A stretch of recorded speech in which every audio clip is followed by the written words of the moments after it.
disciplinar, fiz filosofia, dei aula de filosofia e sociologia, dei aula no Colégio Maria Júlia, no Joana d'Arc, nos pequeninos, dei aula na UEG, na cidade de Goiás, e fui continuando a dar aulas e aulas.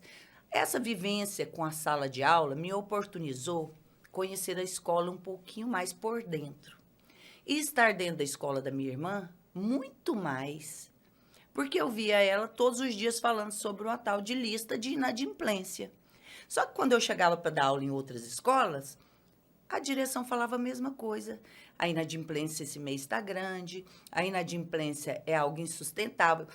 A escola é a única empresa que tem legislação para ganhar um calote. Eu escutava muito isso dos diretores. A Lei 9.990, ela veio, e aí as escolas falavam, é a lei do calote.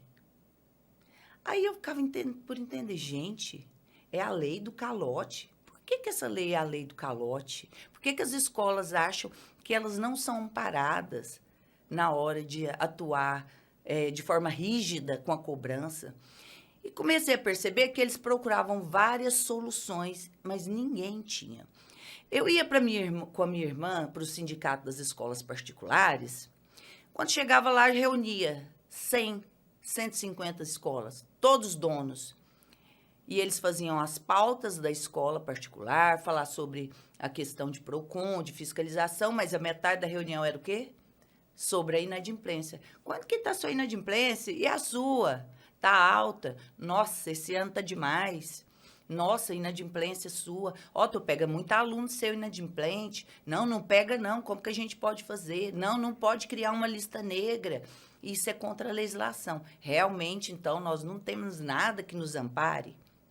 Aí, dentro dessa rotina de se sentir sem amparo, a gente chegava dentro da escola, minha irmã falava, Mical, você está indo começar de férias agora? Você quer ganhar um dinheiro extra? Faz essa cobrança aqui para mim. Porque os advogados que chegavam na escola pegavam as pastas, levavam para executar, e essas execuções duravam anos, com custas altíssimas. Quando chegava a receber alguma coisa, o que voltava para dentro da escola era muito pouco. Nem compensava. Não compensava, depois de pagar custa, edital para encontrar a pessoa, as intimações, os oficiais de justiça. Depois que finalizava as custas finais de um processo, aquilo se tornava um valor mínimo. Ou seja, a escola teve um desgaste gigante e não voltou quase nada para dentro da instituição. E aí ela falava, então vamos investir no administrativo. E eu percebia que toda cobrança que era feita pelo advogado, sem usar os conhecimentos, as artimanhas de dentro da escola, o resultado sempre seria jurídico, com muito tempo, um alto custo e pouco resultado. E quando a gente fazia cobrança dentro da escola e eu me apresentava como advogada, porque eu estava terminando já o curso de Direito, o resultado era maior, o pai vinha até a escola para negociar, a comissão desses resultados era excelente para mim, porque eu ganhava sob o valor da dívida, e isso gerava um custo menor para a escola e a gente conseguia muito mais resultados financeiros para a instituição. E a doutora já estava no direito nessa época. Já estava Mas fazendo começou direito. não por esse motivo, começou... Eu sempre quis advogar. Minha Sempre família desejo. toda é de professores. Eu não tinha nenhum advogado na família. E a minha jornada para dentro da escola foi só para pagar a minha faculdade. A faculdade de Direito. Jamais pensei em ser professora, jamais. Eu sempre dizia, eu nunca vou ficar sendo professora o resto da vida. Já tinha Nunca. vocação, então, pelo direito. Eu amava. E quando os colegas falavam assim, Mical, e aí, você vai prestar concurso para quê? Eu falei, eu nunca entrei na faculdade para prestar concurso. Porque eu sou inquieta, eu sou uma pessoa que, para eu ter um foco, eu tenho que me concentrar, porque eu ando aqui, eu converso ali, eu vou ali, pergunto o que está acontecendo aqui. Então, para eu ficar sentada e fazer o mesmo trabalho, eu tenho que me esforçar muito, gente. Eu sou uma portadora de TDAH, assim, de carteirinha. Então, o foco, para mim, é algo que eu tenho que trabalhar muito ele. Então, eu sabia que, para mim, não seria nunca os concursos. Meus colegas tinham pai contador, que é o meu colega Tiago, então tinha uma empresa imensa. Quando ele saiu da faculdade, ele já tinha mais de 30 empresas esperando ele para advogar, além da contabilidade que o pai já fazia. A Vânia passou para a polícia, a Marlene foi para a escrivaninha, e a Mica olhou para o lado, jogou o chapeuzinho para cima, E agora? olhou e pensou, e agora? Para onde eu vou? Sem pai, que estaria na área, sem a mãe, qual a área que me resta? E eu sou apaixonada no que eu faço. Eu amo advogar. Continuei na escola ali fazendo a cobrança e pensei, opa, eu não vou perder a chance de ganhar esses honorários que eu estou ganhando aqui para me aventurar em uma área que eu não sei qual é o fluxo de clientes dela. Eu não dou conta de brigar com um colega que o pai já tem 30 empresas para ele oferecer serviços.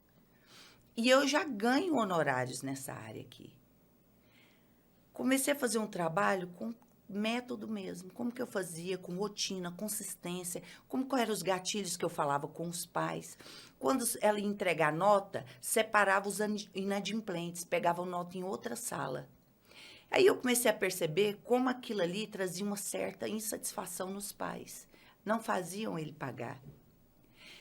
Os pais que vinham para a instituição e queriam retomar as atividades, eles faziam de tudo para pagar a instituição. Eu fui montando o quebra-cabeça. Falei, isso aqui é um cliente gigante. Eu vou começar a dividir isso nas escolas. Eu ia dar aula de filosofia em outra escola e comentava. Sabia que eu estou fazendo a cobrança em outra instituição e está dando um bom resultado? Você não quer fazer a minha? Vem fazer a minha. Aí eu ia para outra escola. Sabia que eu estou fazendo a cobrança e agora eu estou unindo algumas coisas da área de direito? Os juizados já é possível executar e está dando bom resultado e não tem custo nenhum para a escola. Você não quer fazer esse trabalho para mim? E aí eu casei na época com um professor. Toda escola que ele ia, ele falava, sabia que minha mulher está fazendo essa cobrança e a gente está tendo um resultado? De repente eu já estava dando aula e fazendo a cobrança também dentro da instituição. E isso foi se tornando uma ramificação. E eu não perdi a oportunidade de falar isso em qualquer ambiente escolar que eu estava. Foi se tornando uma forte ferramenta. O que mais me impactou nessa situação, José Vitor? A minha irmã passou por uma crise gigante dentro da instituição. Ela tinha 35 anos de escola. Doutora Mical, você conheceu só a questão da cobrança? Não. Eu conheci do apogeu à decadência da instituição. Eu passei pela melhor fase dentro da escola dela e conheci todos os bastidores documentais, preparação de uma equipe. O meu olhar dentro de uma secretaria dentro da instituição é um olhar que dificilmente um advogado vai ter. Porque eu tive uma experiência no campo de batalha, só por isso. Se o advogado se prepara, ontem eu fui numa escola, o advogado se prepara para fazer um contrato para a escola. E é uma escola gigante em Goiânia, e ele falou assim para mim, doutora Mical, esse contrato aqui eu vou pedir para a senhora revisar ele para a escola, porque a senhora tem experiência nela. Mas esse contrato foi feito pelo maior contratualista do Brasil. Eu investi um alto valor nele. Aí eu olhei para ele e falei assim, professor, então eu acho que não tem nem muito a contribuir nesse contrato. Falou, eu acho que todo mundo tem. Eu já vi pessoas, ele tem uma editora, ele falou, eu já vi pessoas corrigir meus livros 5 vezes e ainda achar erro lá no sexto, na sexta correção. E essa sexta pessoa, às vezes, é o aluno. Então, quer dizer, passou por 5 pessoas altamente competentes e o aluno percebeu uma falha na apostila. Passou despercebido. Passou. E eu acho que a senhora tem uma grande experiência, vai contribuir. Olha, eu bati o olho em 3 minutos. Tinha tudo que um contrato juridicamente perfeito poderia ter. Mas não tinha a prática que leva a um processo de matrícula criterioso, com resultados práticos no extra e no judicial. Então, às vezes, o ajuste é do campo de batalha mesmo. Porque, juridicamente, você pode contribuir, como outros colegas estão preparados para contribuir com a escola, mas não na rotina mais difícil dela, que é a inadimplência escolar. E essa inadimplência ela é estruturada em várias fases, e ela começa dentro da instituição. Quando a pessoa vai fazer a matrícula, é lá que começa a inadimplência.